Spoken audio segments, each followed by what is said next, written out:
I go to, the car's done, the gas tank issue's fixed. Now I go to start the car up to move it this morning so they can come pick their car up, and the back passenger side window rolled down once I turned the key on, and it would not roll back up. So this is what I'm dealing with. So I guess we're gonna go through some conflict resolution on how to address something like this if you have the same issue.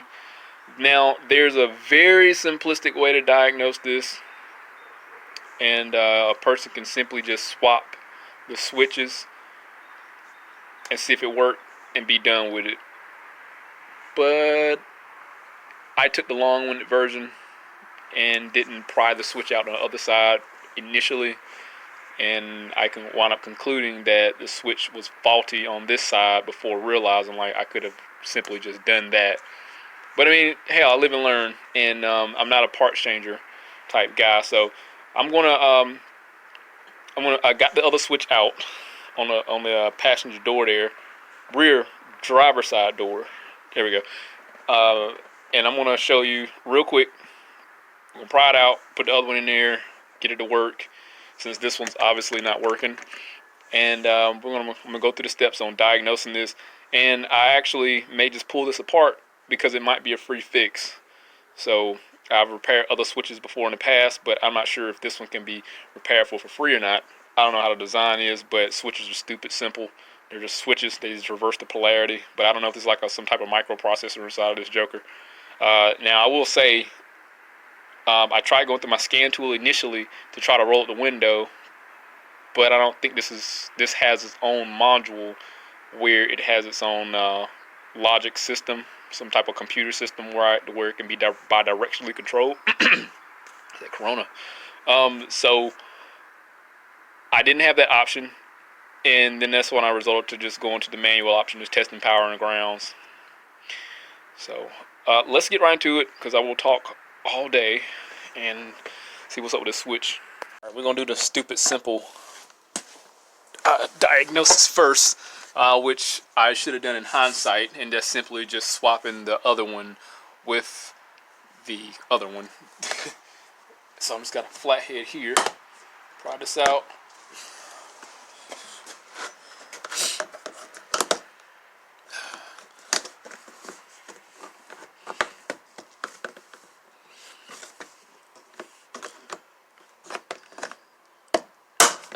Alright, cool. So again, it doesn't work. You don't hear no audible sound from the window going up and down. Just pull that out. The same procedure on the rear driver door. I'm gonna simply put the other one back in there, push down, back up, and it's working just fine. Alright. Now, if you don't know, if you don't have a wiring diagram, the logic will tell you, being that this same window, being that the window is a 4-door and it has a blood relative or twin, we should just go to the passenger side or the opposite side and check and see if it has the same color-coded wires. And ultimately, that's what I did. I got lazy and didn't want to look up a wiring diagram. But simply, you can change it, see if it works. All right, whoopee, we know it works now. We know it's the switch. But what if we didn't have no operation? And I'm just going to still try to keep this very simple. You still got a good known one, being that we know that one worked, but we're going to check powers and grounds going to this unit here, or the connector, and ensure that we got the recipe for a working unit. And if you don't have powers and grounds, I'm going to show you my way of how I got the window up without having to take this panel off. And a simple way of checking this is to go to our primary ground, which is going to be the black here, which is constantly grounded. And I'm just going to simply put the pin in there like so. Take my alligator clip, go on the ground, and I'm going to check for 12 volts. which is constant. The key is on, engine off. And I do have an illuminating light, which indicates that I have good ground and power going to my switch. All right, there's going to be nothing on the blue and the white because these two wires here are going directly to the unit. All right, let me just remind you, I did not take this door apart, so I don't know what this unit looks like. So you have to bear with me. We're just checking the basic, the most simple things here. So we know that with the key on, engine off, our white is going to be constantly 12 volts. Our black is going to be constantly ground. We're going to hook the good switch up to it. Well, being that the good switch work is kind of pointless. What if they both didn't work here? So let's hook up, you know what, let's just hook up the good switch. Let's hook up the good switch. Being that the switch works, what if, you know, there was some issues beyond this? So let's check this out. So it was a good idea to check the primary ground source that was supplied with the unit. So we know the ground is capable of supporting a load, and 12 volt is actually able to support a load, so we don't have to worry about bias voltage. Now we're going to check for switch operation, which I'm simply just going to try to piggyback on this ground here. I'm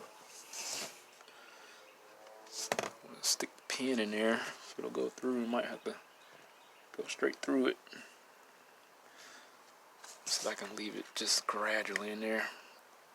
So if we're on ground, we should be checking for 12 volt operation on our white wire here, and the white will send 12 volts on the white wire here to bring it up. So theoretically, if our ground works, our switch works, we should be able to see 12 volts on this white wire when pushing the up button. And it is working just fine there. Alright, now theoretically, if we have 12 volts on our primary white, a good ground, when pushing down, we should see 12 volts. So I'm going to pierce the blue wire here, and we do have good operation. So assuming we have adequate voltage going out to the window regulator, we need to check for adequate ground also, because it could be that there's something wrong with the ground and it's not reversing the polarity. So I'm simply going to switch over to the white wire and jump into that.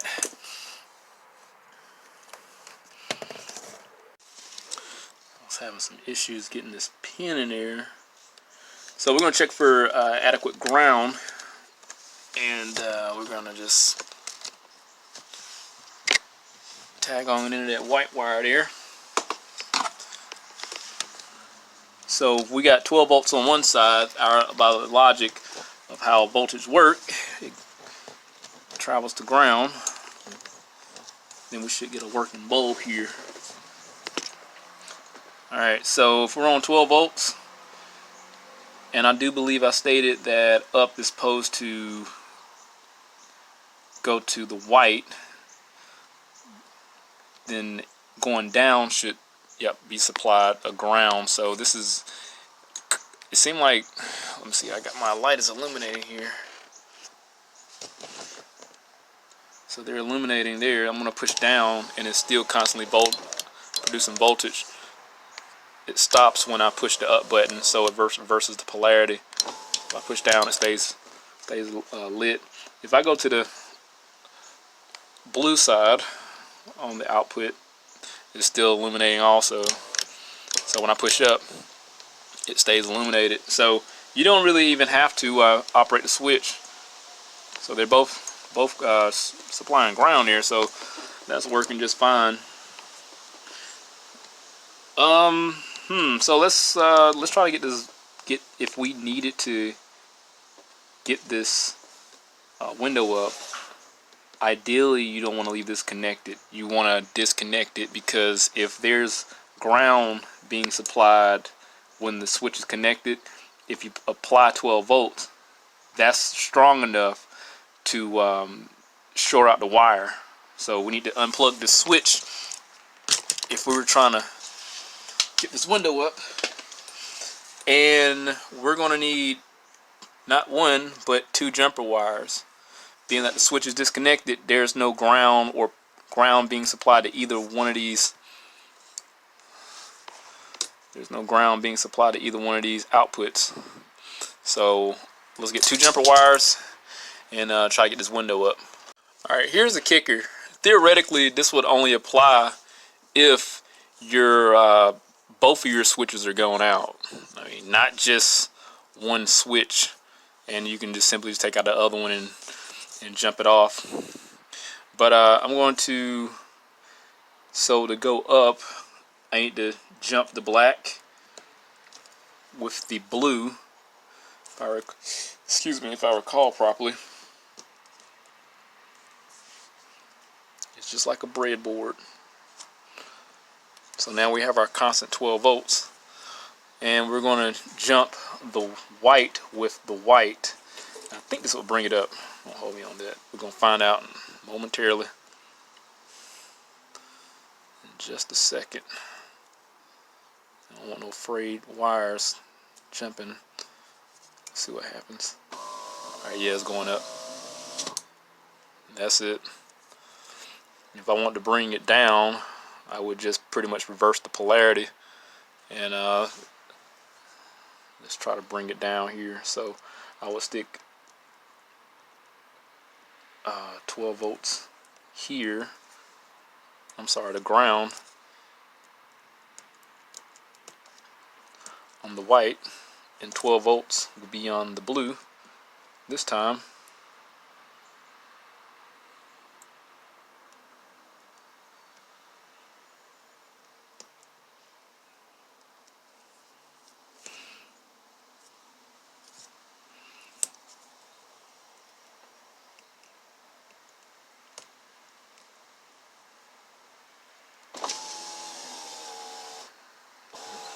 And it's going down. Let me get this window. I'm gonna leave this window alone.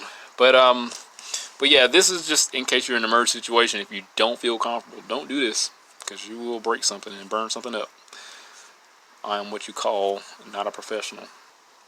Let's take the switch apart, see what's up with it, because I'm wondering if I can repair it or not. And even though I have another one coming, I'm not saying I don't trust my repair if this is repairable, but I like to see what's inside of stuff. This is that, I'm that type of guy, so let's roll the window back up. Alright. We're going to figure this out today. We're going to simply just pull these ears off, just like so.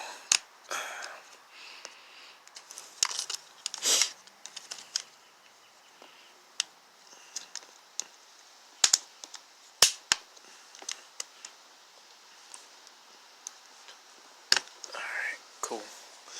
It only goes in one way. You can't put it in the other way. Push this off to the side here.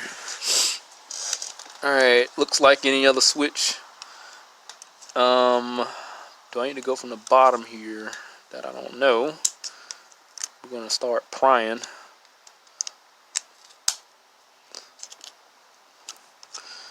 Looks like it's working.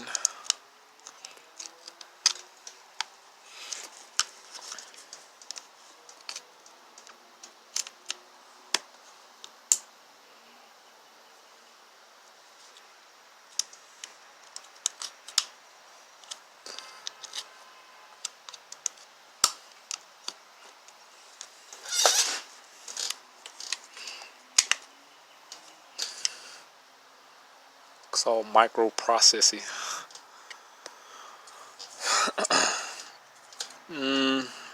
Now if I had to, oh, no, So if I had to remove this, I just simply remove it. I'm gonna smell it. It's gonna smell burn. It doesn't. All right, so here is where all the action happens. When we go to hit that button, it reverses the polarity. Bring those two connections together. Let's pull this insulator off of here.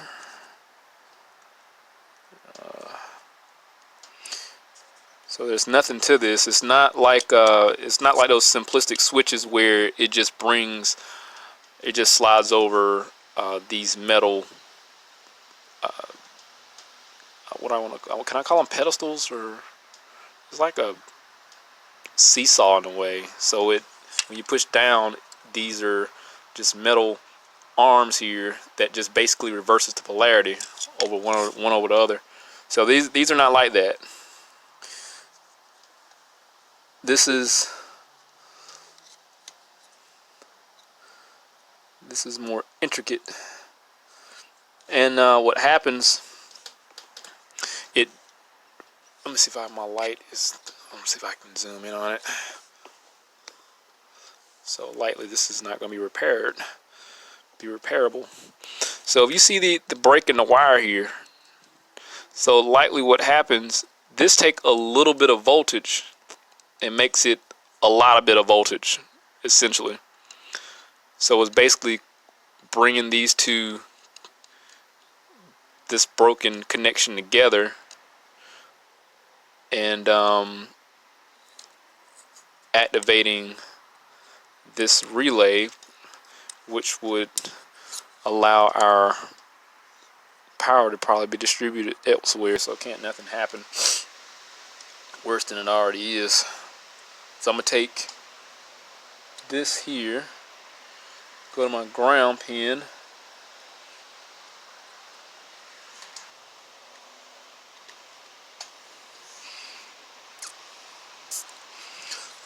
this thing to click. Oh shit. That didn't work. Did I break it? Something popped.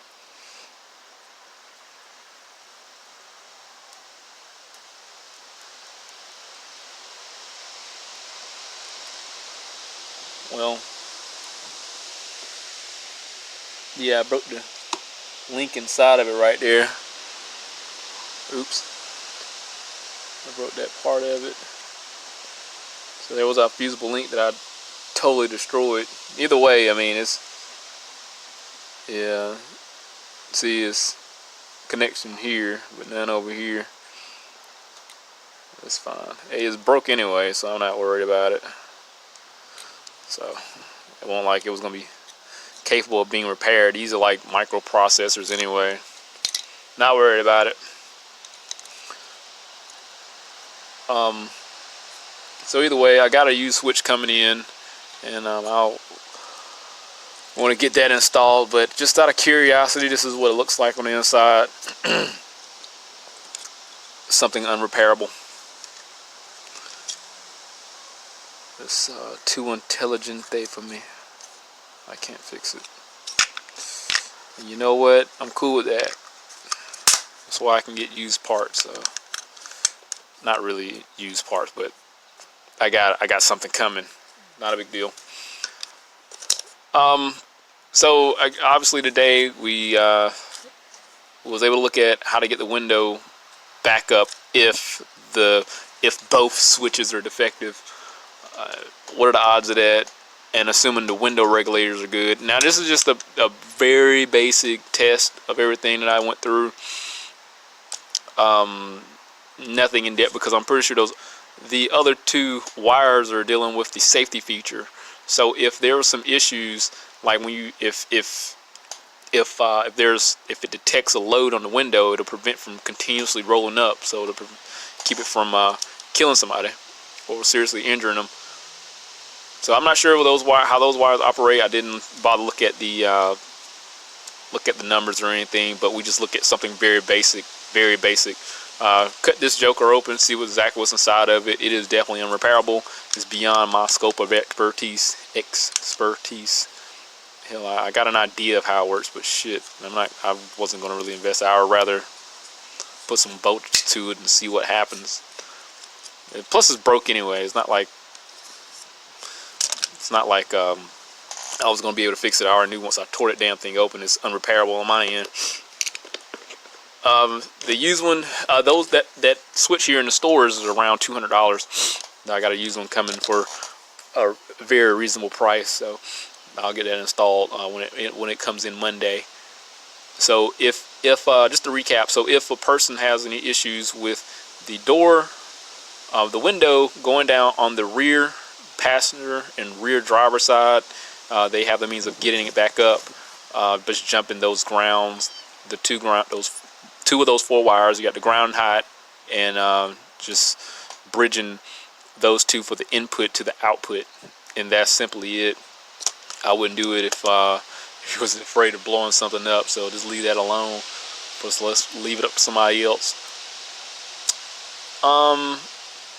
Other than that, I mean, it was something simplistic. You can simply just take this switch here, swap it with the other one, and see if you got some activity, and that'll definitely deduce the fact that the switch is going to be the culprit, which it will be then, and you just simply replace it.